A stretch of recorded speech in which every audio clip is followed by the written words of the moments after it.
This Could Get Dicey is a Dungeons & Dragons podcast about dudes being bros. What adventures will they get into? Only time will tell.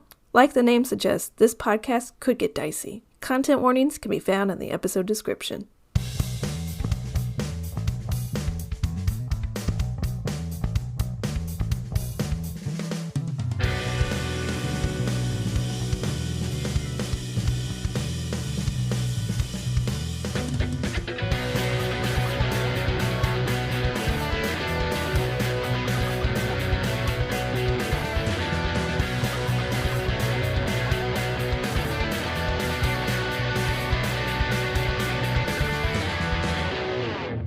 Hello, and welcome to This Could Get Dicey, a D&D podcast where a group of buds get to unwind from their 9-to-5s and step into the world of Drew Gala. My name is Destiny Nieto, I play Loomis Bjorn, and before things get a little too dicey, I'd just like to say it's a beautiful day to no longer be sick. Yay! It's always that beautiful feeling when you come out the other end and you're just like, not today, death. Not today, death. I can almost breathe. had me. You almost had me. Yeah, I don't know if y'all remember the last time you've been sick. I feel, Kenny, you probably deal with sickness the most out of all of us, having two children and working in a school. When am I not sick? But boy, I haven't been this sick in a really long time, and it was not fun. There's also that low point of the sickness when you're just like the highest point of your fever and you're just like lying in bed and like you're just like, you might as well just kill me now. Just take me. Like you can't remember what life was like before you got sick. Yep. Yeah. I always like wish that sounds so stupid, but like, you know, like being like, I wish I could like take 3 days off of work and be sick, and then you finally get sick and you're just like, why did I ever wish for this? Why did I ever want to stay home? I hate sick days because I feel so, this is stupid capitalist guilt, but I feel like unproductive on sick days, and then I feel guilty for feeling unproductive, and then I like feel guilty if I like play video games or read a book or something. Like no matter what I do on sick days, I feel bad. That's wild. Kenny needs to figure that one out a little bit, I think, I'll be honest. But Kenny also has this, I don't know if you still do it, but I remember in college you'd be like, I'm sick, so I'm going to cure myself tonight. And then you'd go home, and then you would like wrap yourself in sweaters and blankets and sweat it out of your body. I do. I still do that. Like, I'm better. I do. I still do that. And it works like a charm. This past summer, it didn't work. And it was like really discombobulating because for a full week, I just kept getting fevers over and over again. And then I went to the doctor and she was like, you have pneumonia is why it's not working. Oh my gosh. That's right. You did have pneumonia this summer. Hi, my name is Alex Villarreal. I play Ellis Vendove. And it's a beautiful day to team up with your oldest friend who you haven't seen in a really, really long time and take on the world through the powers of justice and triumph and friendship.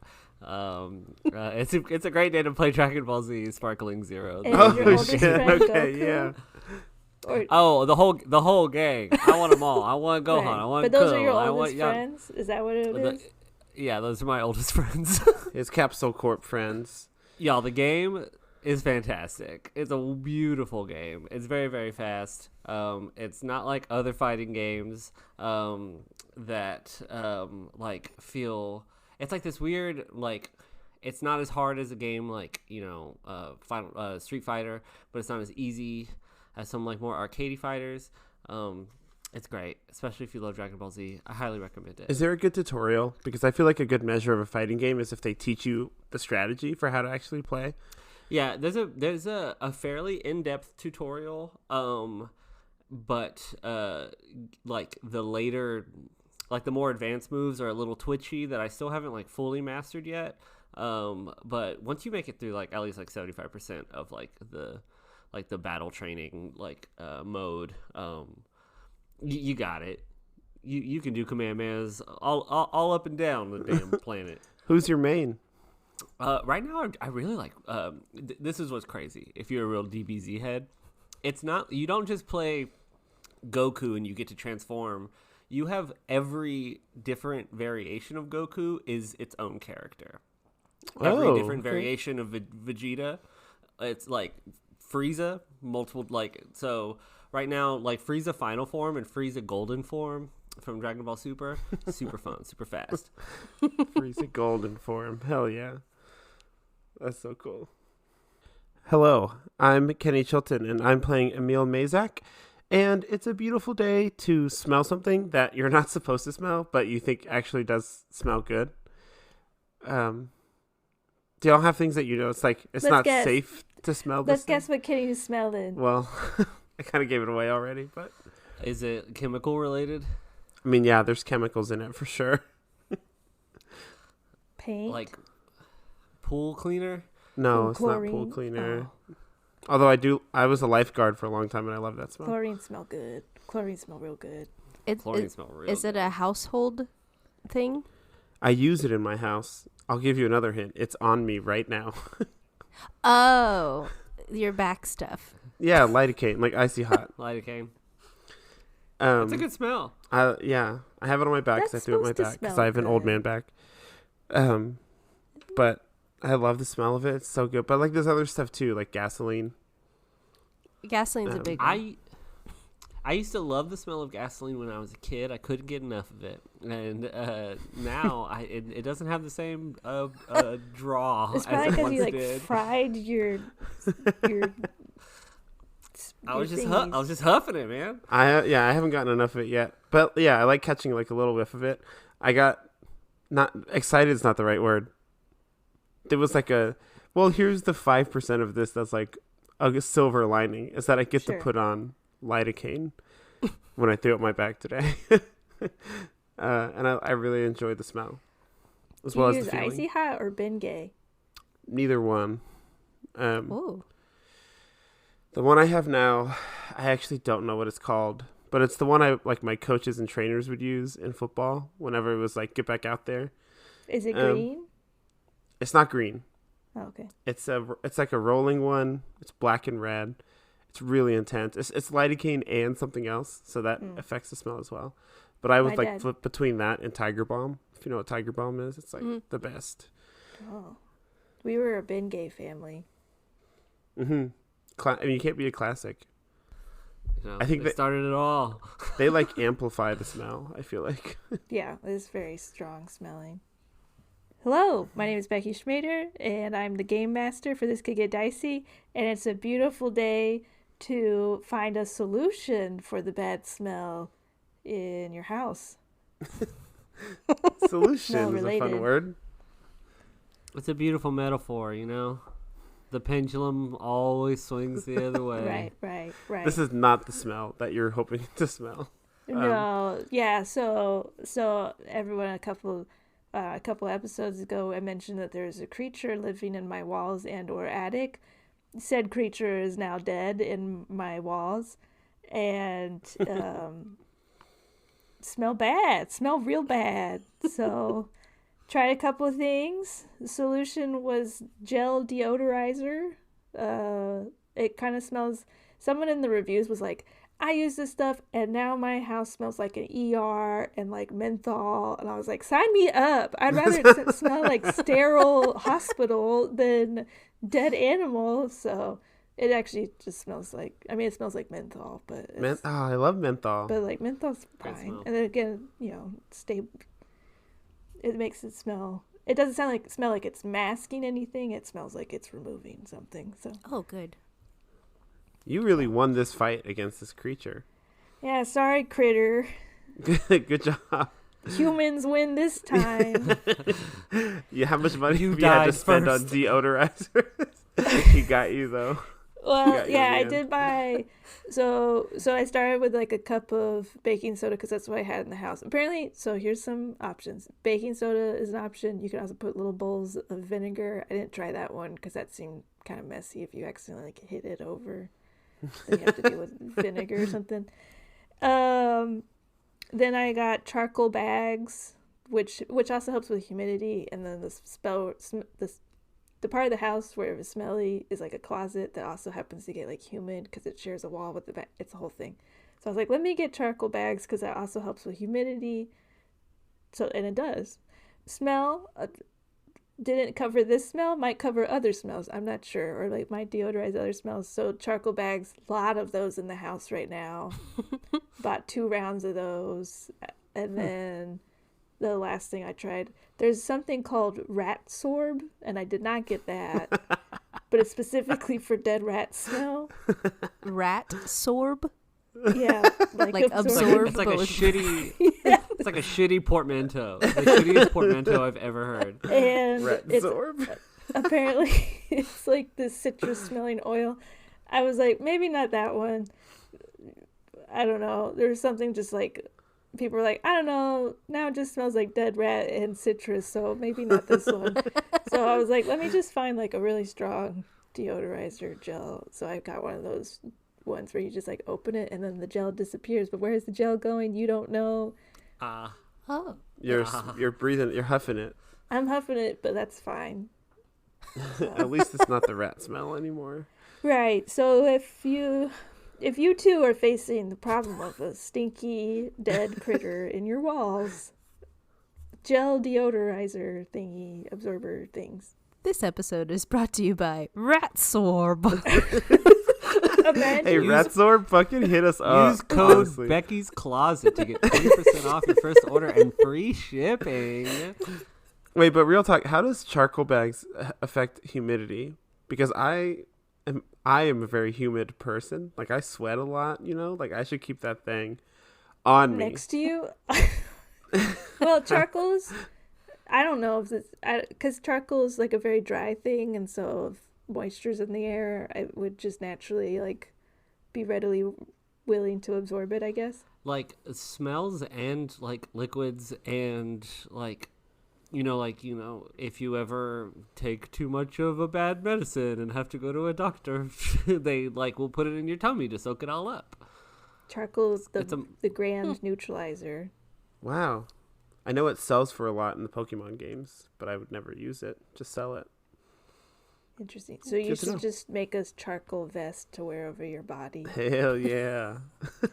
Walking around like Pigpen. But yeah, they did recommend you could toss the bags into like your gym bags or into like swim bags or your car, backpacks, whatever. They're not very big. They're like, I don't know, the size of like a postcard. I will do that. But not flat like a postcard, just the size. I'm going to do it right now. Oh. Sure. And then they last for 2 years, apparently. This is also sponsored by Charcoal Bags, everybody. And then apparently you just put them... This part, I'm like, this doesn't make sense. But if science says so, then sure. Then once a month, they recommend putting the bags outside in the sun. In the sun, yeah. And then they'll recharge. To recharge. It's like a magic item. Yeah. Recharges once per day in the sun. And then, do you have these, Destiny? I have one in our bathroom that I always forget to recharge. For so I don't know if it works smell. still. Yeah.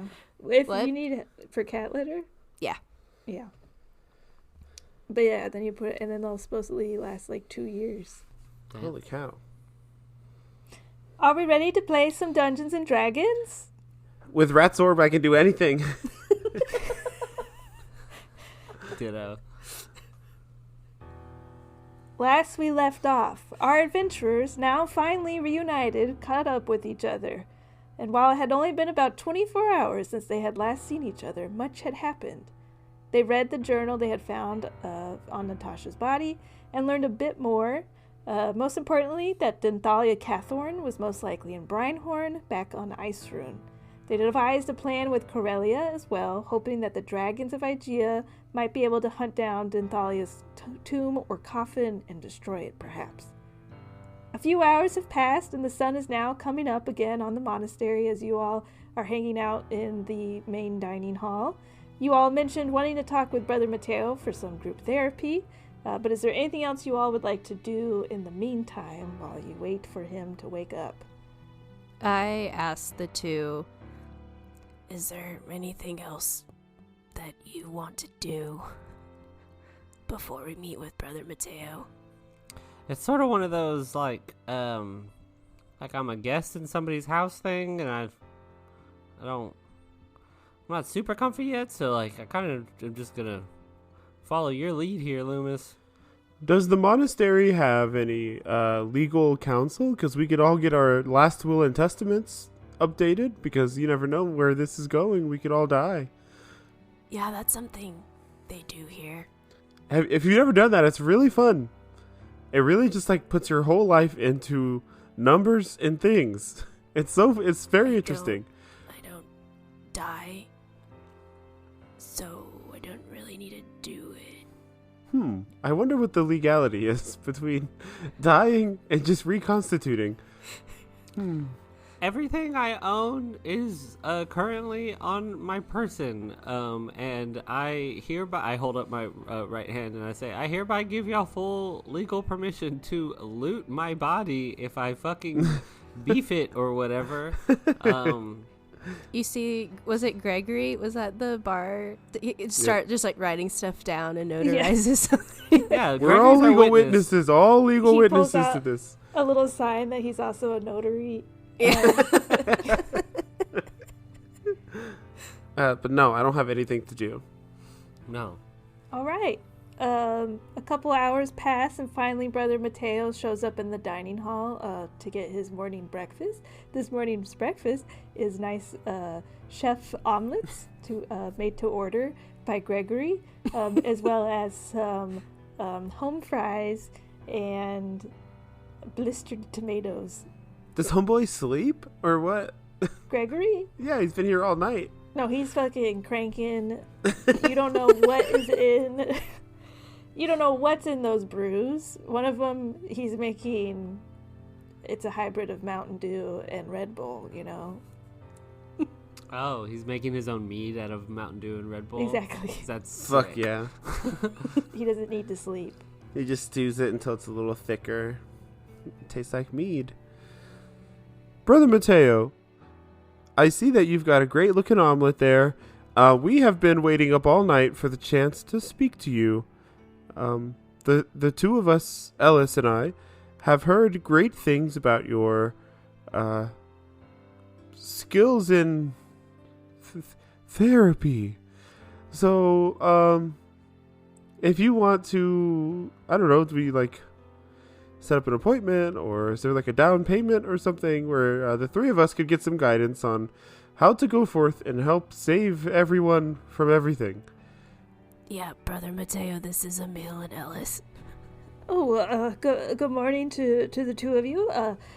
There's no down payment or payment necessary. It's kind of just part of what I do around here, around the monastery. You do have to be proud to go to therapy, though. You have to say it pridefully, you know? Isn't that your job to make me proud of it? Well, this is the first step right here, right now. I just can't get past the point that you said it's free, because that doesn't really compute with me. Brother Mateo, like, gives eyes to like, a knowing glance to Loomis, and he's like, okay. I see what we're dealing with here. We got a real fucking Tony Soprano over here. Brother Mateo, thank you so much for welcoming us into your home. We are happy to have refuge here, and yeah, dog, let's fucking talk it out. Let's do it. That's what I'm talking about. All right, well, let me finish my breakfast, and then we can all head up to my office. What'd you get? What I get for breakfast? Yeah, like what'd you put in your made-to-order omelet? My made to... You get 3 things, right? At least. Right. Sometimes Gregory will let me put a 4th in, you know.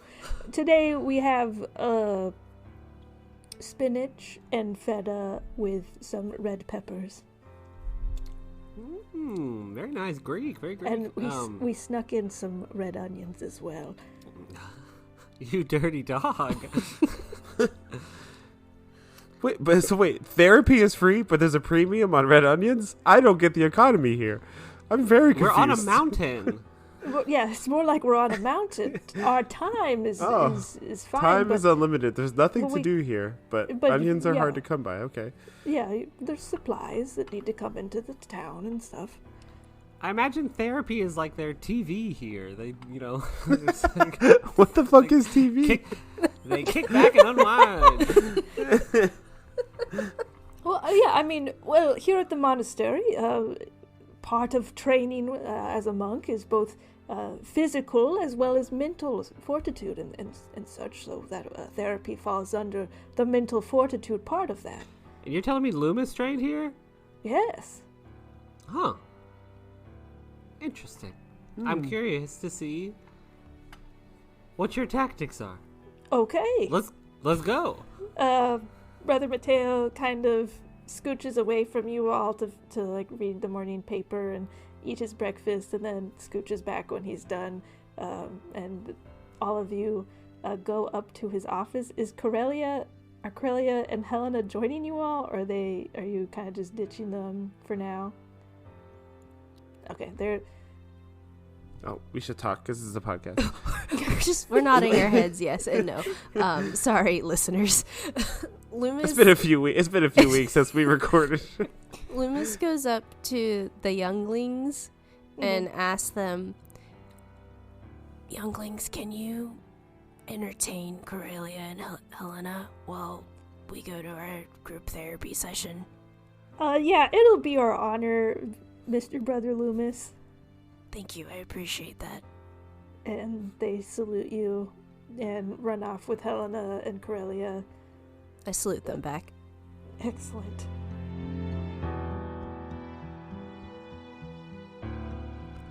What's up, party people? I know what you're thinking right now. You're like, damn, 21 minutes into this Could Get Dicey episode, there's already an ad break, but let me tell you this. How would you feel if you were in the middle of therapy and then you got a Casper mattress ad? Point proven. Thank you so much for listening to our podcast, This Could Get Dicey, episode 68. It's wonderful that you're here. I want to give a super special shout out to the Patreon subs. In fact, I'm doing this new little mini game here. I'm going to roll a die, and I have each number attached to one of our Patreon subs, and that's who I'm going to shout out specifically. Let's roll the die. 1 for Calvin, the OG, the original. Thank you so much, Calvin. Thank you for listening. We really appreciate you. We really love you. We love all of our Patreon subs. If you want to become a Patreon sub, you can head on over to patreon.com/TCGDpod. You can head on over to our website, tcgdpod.com. You can follow us on Instagram and TikTok at TCGDpod. Keep up with us. We have all sorts of content. You can sign up for free on Patreon, too. We do this thing called This Did Get Dicey. It's a little immediate kind of cool down, talk back little episode after we finish recording. It's just more content. You get to see our pretty faces, see how cute we are. But other than that, tell a friend, share the show. Have a good time. Enjoy therapy and podcasts and real life. Goodbye.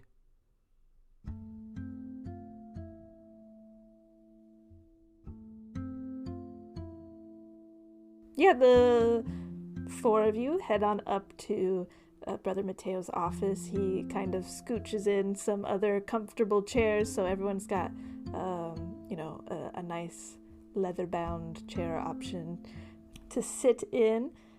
Emil, Ellis, Loomis, welcome all of you. I've picked up a few things from Loomis as he has spoke with me upon his return here. I think there are a few topics that would be beneficial for the 3 of you to discuss very openly with each other. I'm here to help facilitate that in any way I can. If you 3 are destined for greatness, it would be best to not be held back by any sort of lingering concerns or any ill feelings. To begin, I want us all to make a promise to each other in this space. The only assumption is that you all came here into this space right now because you all want to be here and that you all want what is best for the group. Beyond that assumption, though, don't have any assumptions beyond that. Leave those other assumptions at the door. This is a space to speak openly with each other, not jump to conclusions, and to attempt to understand each other better. Can we all agree on that? Heard, Chef. Okay, yeah, sure. Okay. So, first, does anybody want to start by saying anything? Loomis just looks at Emil and Ellis, just like back and forth, just like darting eyes at both of them, waiting for them to say something. I look at Emil, I'm like, you want to start? You want me to start? You go ahead. I don't quite know what to do in this situation. You go.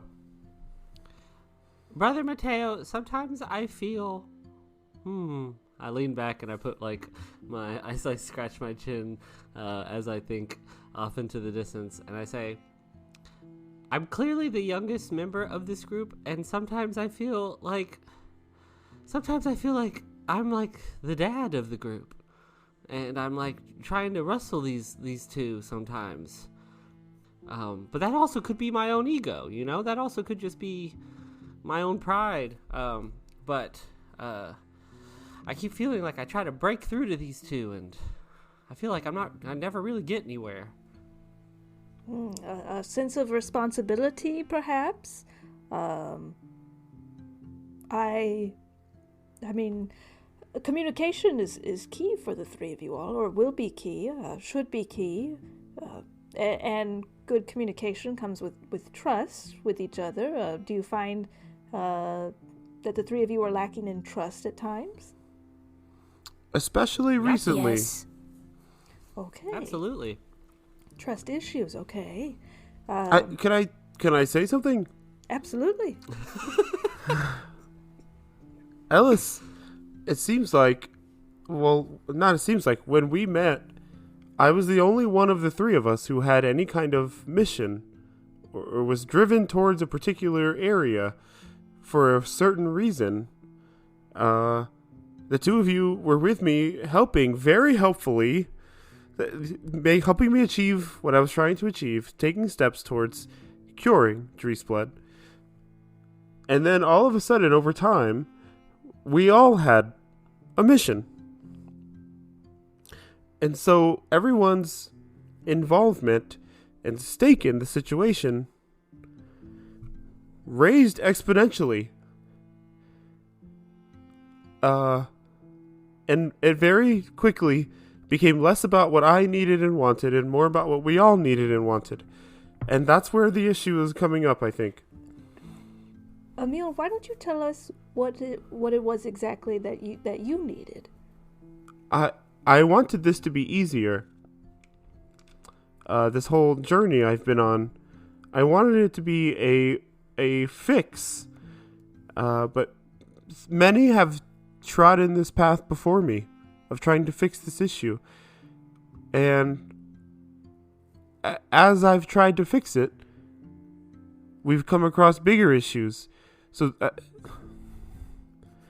it's very frustrating that the thing I wanted to address is no longer something we can address. It's off the table. I feel like you're the only one at the moment that's taking it off the table.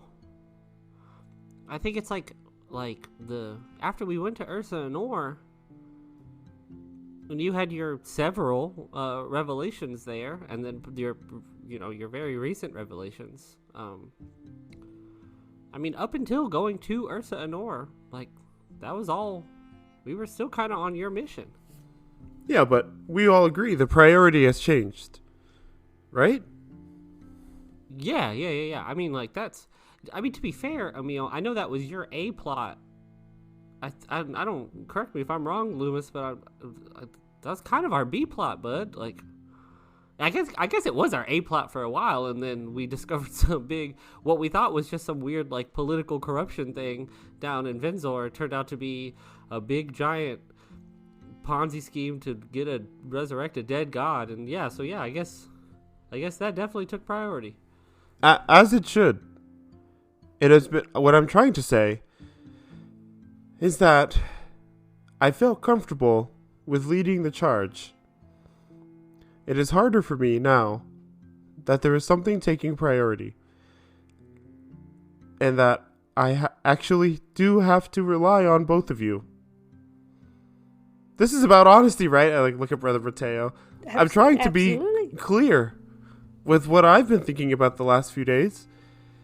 This is good, Emil. Why don't you tell us a little bit more about you've said you feel uncomfortable or things have shifted now, and you were feeling comfortable sort of leading the charge. What was it about recently that made you feel uncomfortable about leading the charge?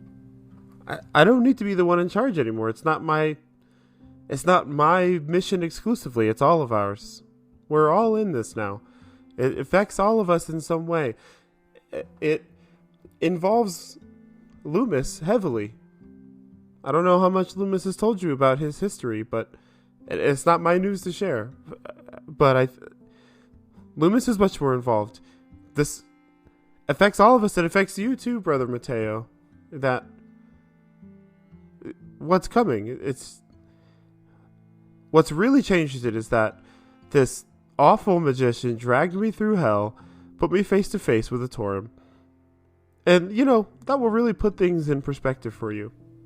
Sure. Have you expressed this change in perspective to both Loomis and Ellis? Not in a calm way. You did to me, for sure. Why don't we try it now? Why don't you try to sort of...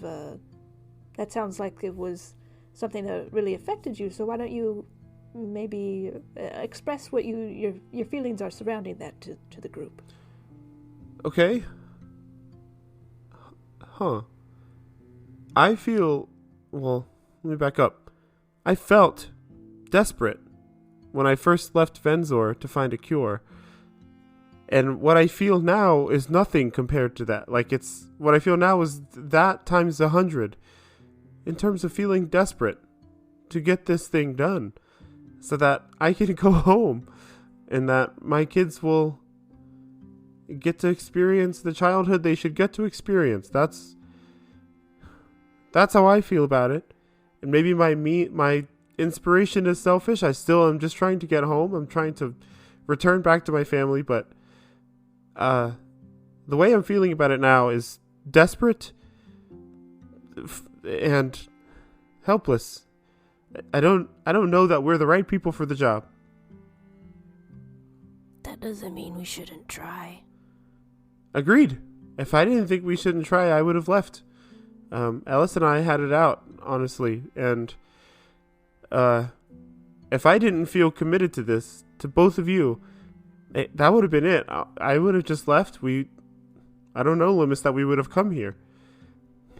That makes sense. I need...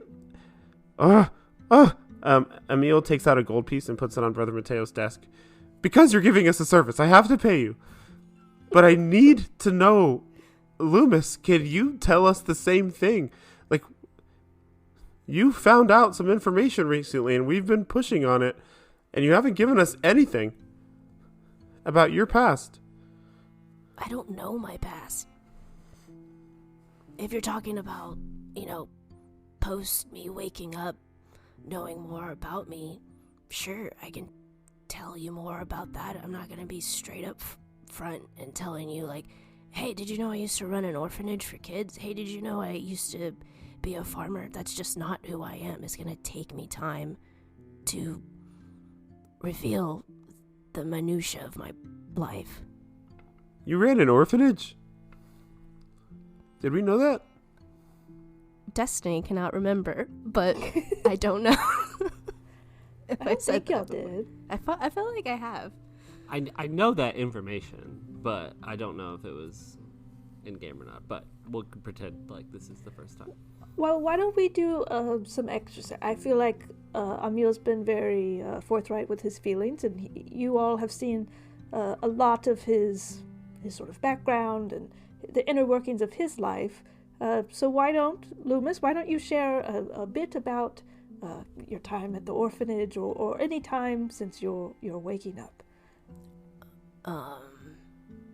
Come on, bud. Give us something, if we're going to trust each other, I need to know that I actually know you. I used to be a guardian of a young tabaxi for quite some time. Guardian? Like a guard? Like a hired guard? No, more like their legal guardian, like a father figure, older brother. Like you signed their field trip forms for them. That kind of guardian? If they went to school, yes, that would be the type of guardian. We kind of didn't. I taught them. We adventured together. A youth? Like a kid? Yes, like a kid that didn't have a place of their own. So I took them in. You're so good with kids. What the hell? How long ago was that? It seems like forever ago. They meant a lot to me. I want to say probably 40, 50 years at this point. Where are they now? Where most people are after their life. They're dead. How did this happen? How did you become to be in charge of them? I was searching for something else to do. Kind of left the last town I was in and noticed this youngling essentially by themselves, nowhere to go. Didn't seem like anyone was looking for them. I felt bad. Took them in, gave them what I could. They didn't leave me. Not to say I didn't try to shoo them away. I wasn't really looking necessarily to have a kid adventure with me. But yeah, it was just kind of two people that didn't really have a place to go or somewhere to call home. That kind of found each other. Can you tell us their name? Sure. Selena. That's where the locket came from. Oh yeah. Speaking of, and I'll gesture to Ellis because I think Ellis has it. Loomis's original locket. I give Emil kind of a kind of pissed off look because I was purposefully not telling Loomis that I had his locket because I didn't want to. I need to trade it back, and I go, yeah. So we sort of I managed to broker a deal with Elizabeth. We needed something of yours to teleport here. And apparently the Court of Outlaws, it's like a big no-no to like take the thing that you like sacrificed and take it back, but I switched it out with my mother's ring, which fair warning, Loomis, we're putting it back. I'm trading it back when we get back to the Court of Outlaws because I need that ring back. No, that makes sense. I mean, the necklace means a lot. But I guess since we're, being open. Here it is. Here it comes. Mateo, drum roll. You look over at Mateo, and he's like, eyes are welling up, looking at it with like such pride at Loomis right now for like sharing all this. Loomis opens the current locket that the second locket that they got after getting Locket Prime, if you will, taken away from them. And he opens the locket and pulls out like essentially a cat tooth. So just like the longest, like the fangs essentially of a tabaxi that has that he like kept in his locket. This is the more important thing. Again, yes, Selena gave me that locket. It means a lot. This means more. Are those like baby teeth? It is. It's their baby fang. You sentimental son of a bitch. Loomis, so that was 4 or 5 decades ago. Have you cared about anything as deeply as that since then? No. Do you think you could? It doesn't seem like it, but I guess time will tell. You're more of a like in-depth, long-term relationship kind of person. First it was Torum, then it was Selena. Who's next? I mean, to give Loomis some credit here, I mean, don't you feel like you can connect to Loomis a little bit better after hearing that, Emil? I mean, you have 3 people in Vinzor that you would gladly, give up everything for, and I think you've had a lot of preconceived notions, as have I, about Loomis. I don't know. I mean, Loomis, I've had a hard time trusting you in general because of how closed off you've been, and not knowing just to what lengths you would go to help us.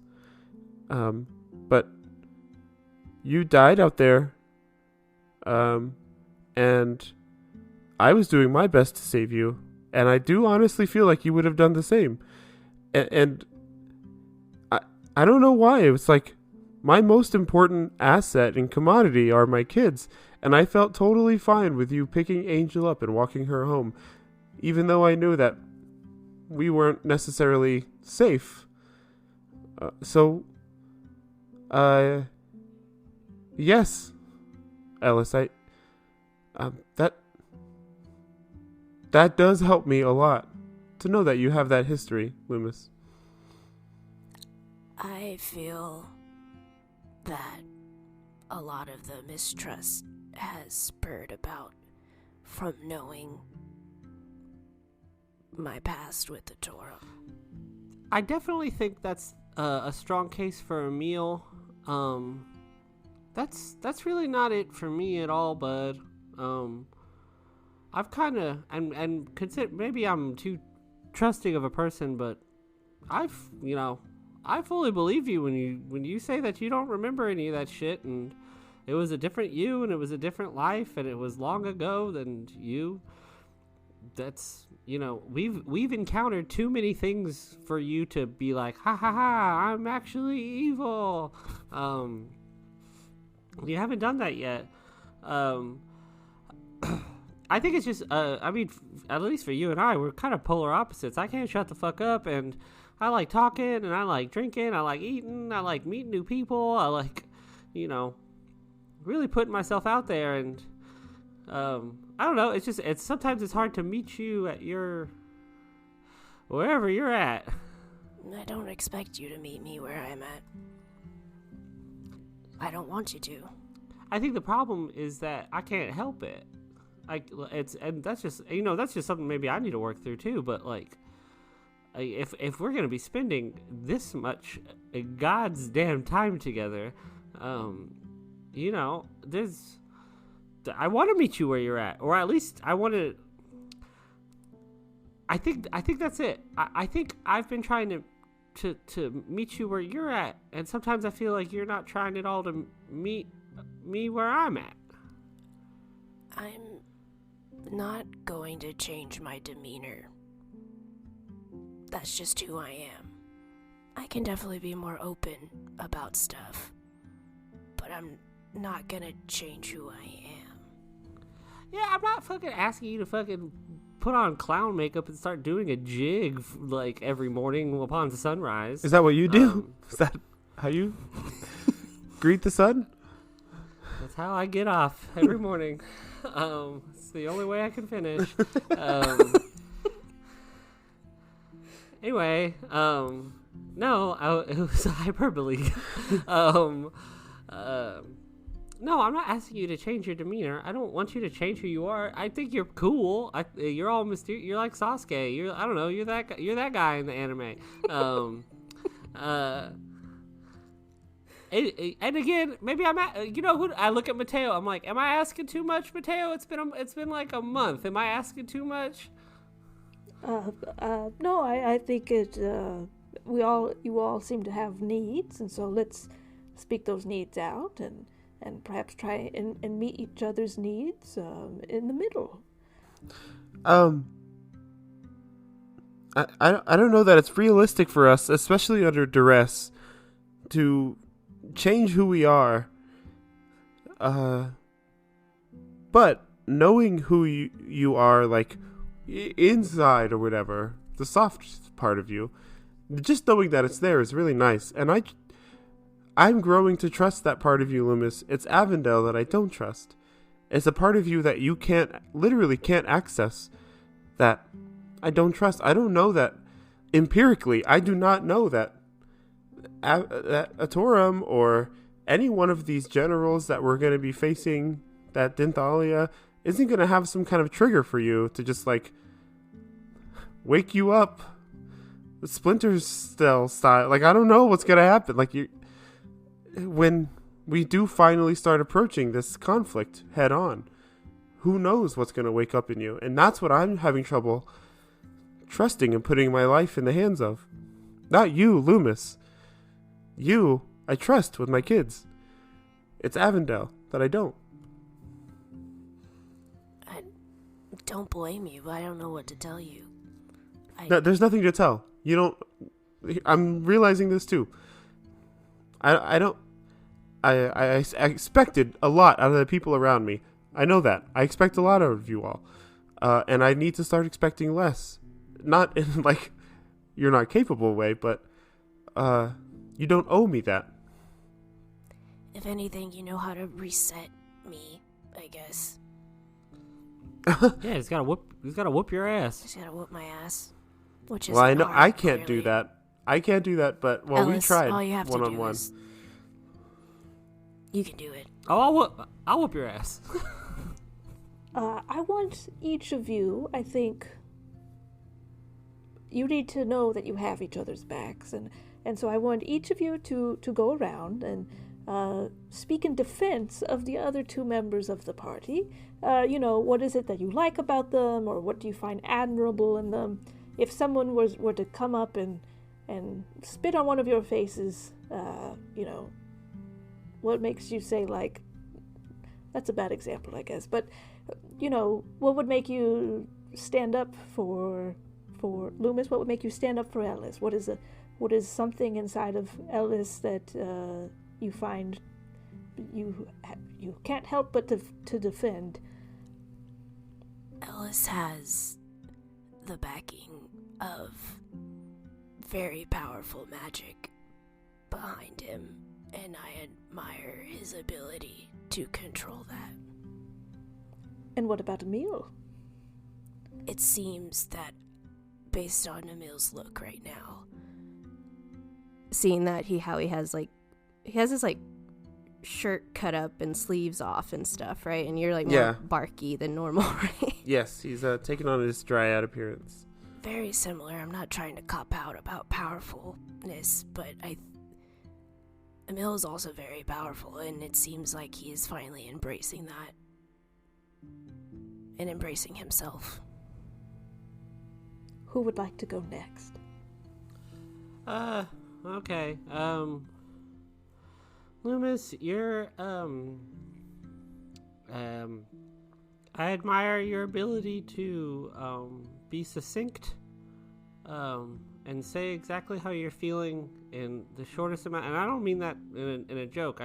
As somebody who talks too much and bloviates and takes forever to get to the goddamn point, kind of like I'm doing right now, you can get to the point very quickly, and that's something that I really, really admire. Emil, you are a testament against the odds. You, against all odds, were able to carve out a piece for you in this world. Even when you had a lot stacked against you. And that's something I admire. And it's something that I wish for myself someday. And I've spent a long time thinking that that's not possible. But you're living proof. Ellis, I am envious of your situation. To have the ability and bravery to walk away from something so successful as your family's business, and to try to make your way in the world, and we've seen what kind of world it is, and to just stand firmly in who you are, and to embrace the chaos, and to embrace the joy that goes along with it as well. I've had the most fun in the last couple decades being out here with you specifically, Alice. And Loomis, when you did die in those woods, that was the scaredest I've been so far on this trip. And it's because when you're with us, I truly do feel like we are a collective. It's collective success, it's collective failure. I think that you do a good job of balancing us out, because if it was just Ellis and I, the two of us have seen how that goes when it's just the two of us. I want the three of you now to voice your fear. What is something that you are fearing right now? Could be related to this grand mission of yours, could be something much more short-term. Voice your fears. That way you all can know what each other fears. I can go first on that one. Loss. Losing everything I've built up. Losing my chance at getting home. Losing my stuff. The business I have, my family. Losing things. Outside of the obvious fear of a dead god coming back to destroy the entire world, I fear that I am not good enough to face it.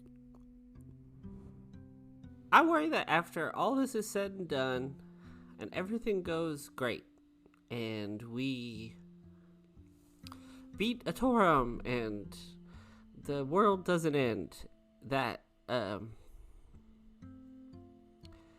I'm just still gonna be me.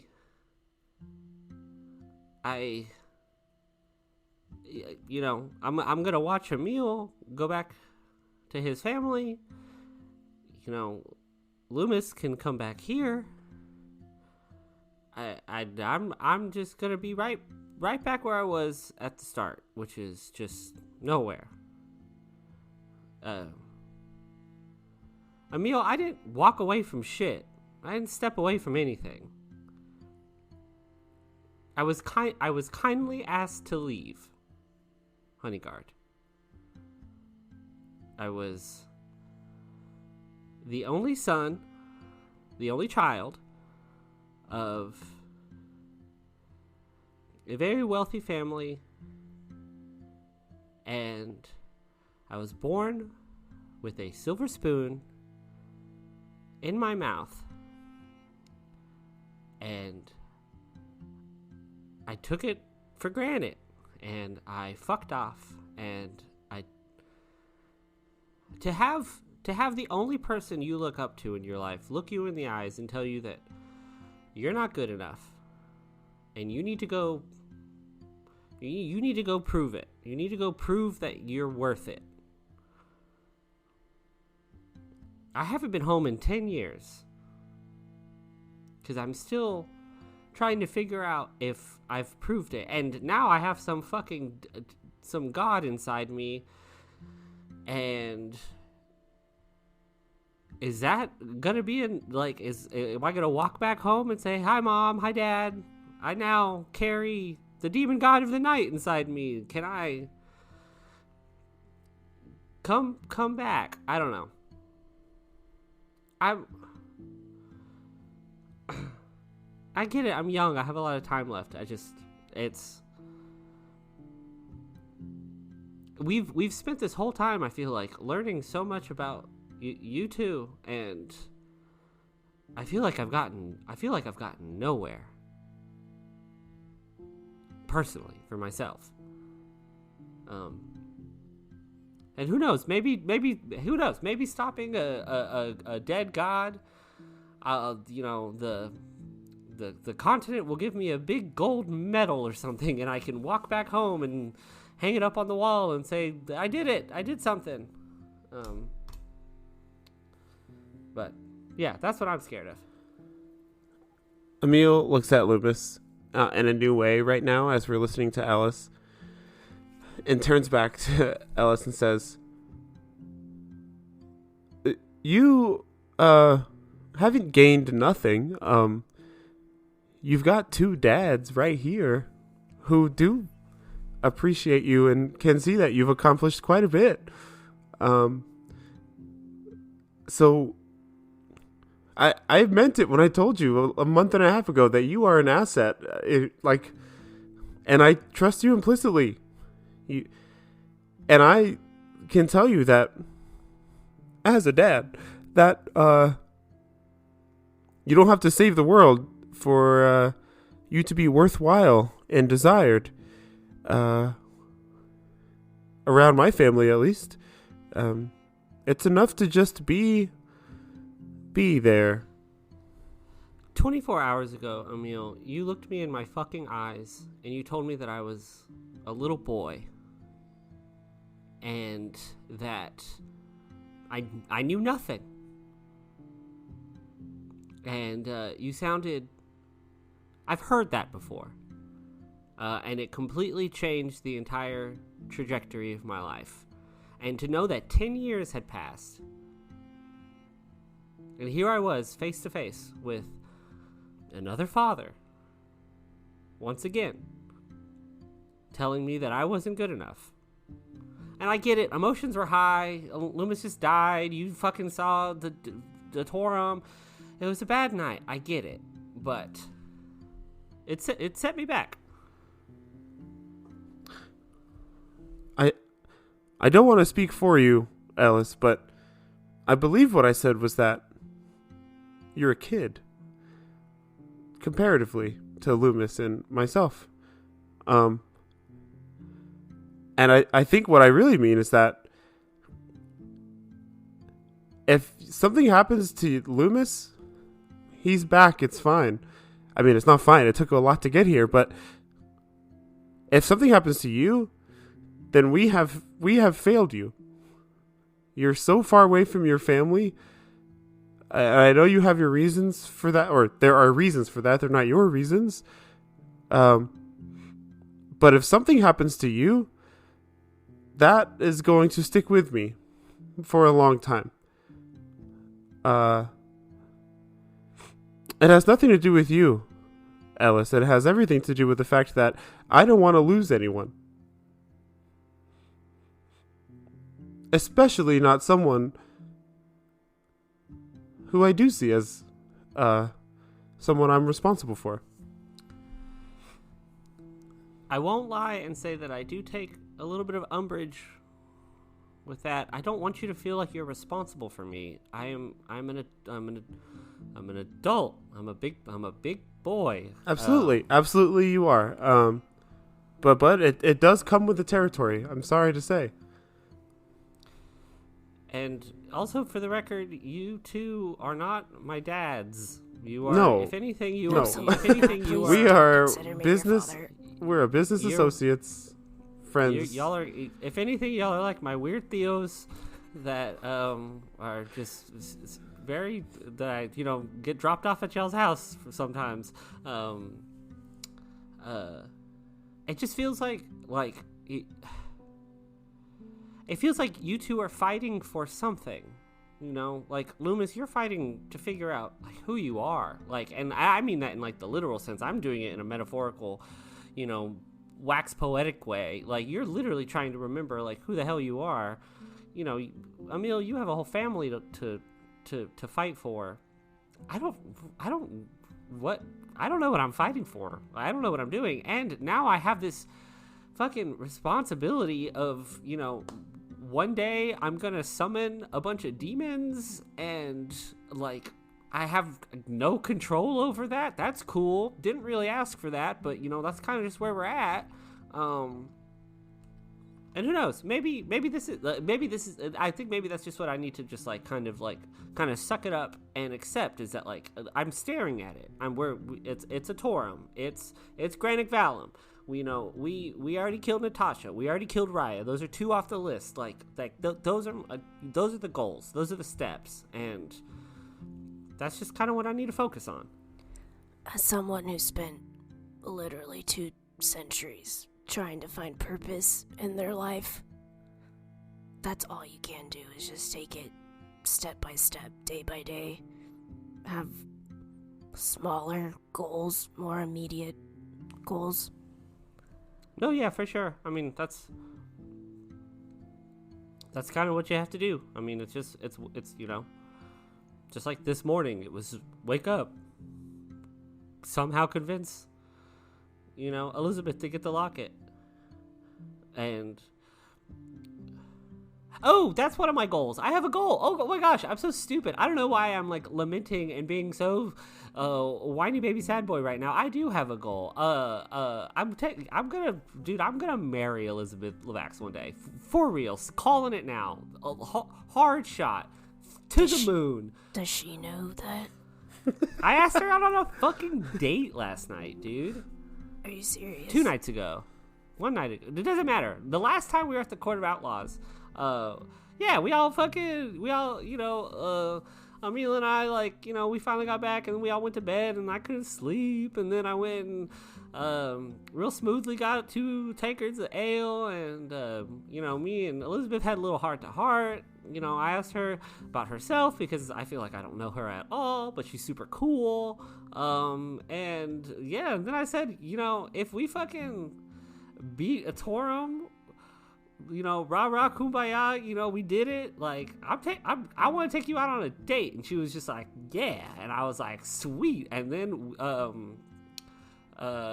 that's why I told you to act cool. I had no idea. You didn't tell me anything. We gotta start communicating, bud. Oh yeah, my gosh. I was a little flabbergasted, I guess. Loomis sticks out their hand to like dap you up. Yeah, I'll dap you up. Hell yeah. Yeah. That's my goal. Fuck my dad. I got a date. I also brother Mateo, I was going to ask you your assessment.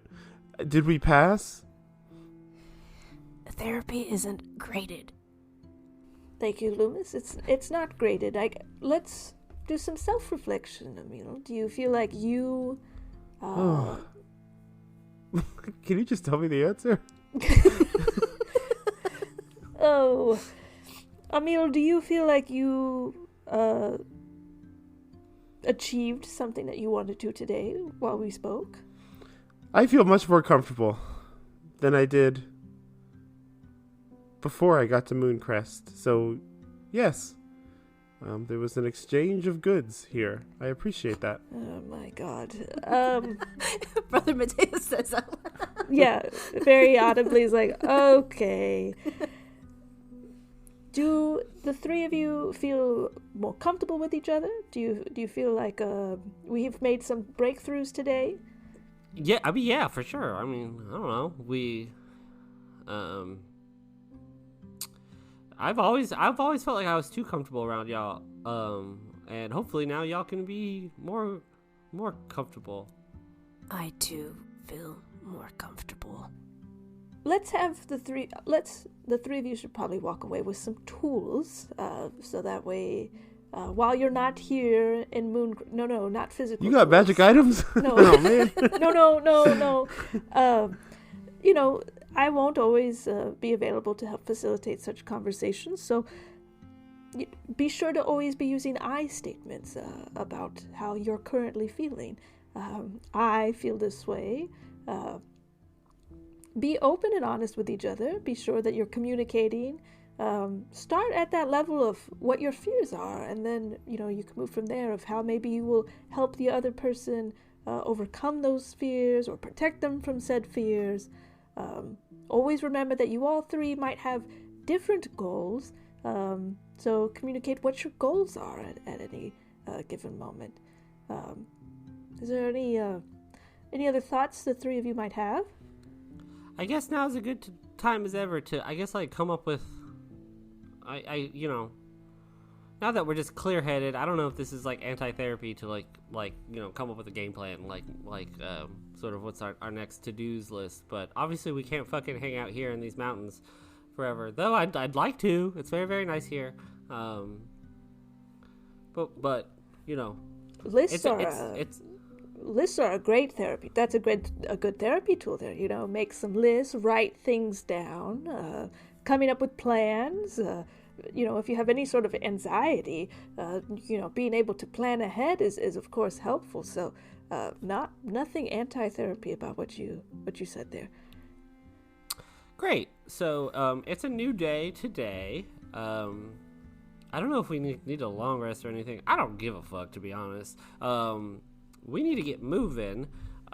We need to send our new dragon buddy on their dragon mission, and then we need to go back to the Court of Outlaws.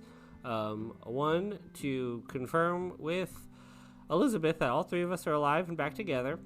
And side mission, I need to trade back out the locket from my ring. And then from there, where are we going? Breinhorn? Theronhill? Theronhill. They're expecting us. Theronhill. There is a concrete goal there. In terms of thinking about little goals, there is something there with the Torum that we can do to disrupt progress. So I think that should be a goal of ours. So go find Granic Valum and fucking do what we did to Raya and Natasha to him. I feel like that's a good idea. I too feel like that's a good idea. Wonderful. And I think, as a little bonding exercise, that we should walk there. I think that's stupid. Brother I Mateo. fear that's a really awful idea. I feel like we should pack up the camping gear and we should have a little walkabout, and we should really, really, really get to know each other even deeper than we have. No, we're going to fucking teleport there. Of course we are. And we're going to end up in like a volcano or some shit. We're going to do some measure of walking anyway, so... Brother Mateo he opens one of his drawers and pulls out like a little wooden box, and when he opens it, there's a sheet of stickers. I knew it. I fucking knew there was a grade. And he puts a little sticker on each of your foreheads. It's a little star. Does that make you feel better, Emil? You know what? It does. It does, Mateo. This helps me a lot. I look at Loomis and I say, I'm like, does he put a sticker on your forehead every time too? No. Well, you must not have been doing a very good job in the past 400 years or whatever. I can't believe therapy's like this every single time. Major breakthroughs every single time you go. Yep, every single time. I like that Emil is like Emil is like very impressionable. He's just he sees a god. He's like, I'm giving up all earthly belongings. He doesn't believe in therapy. He goes to therapy once. Therapy cures all.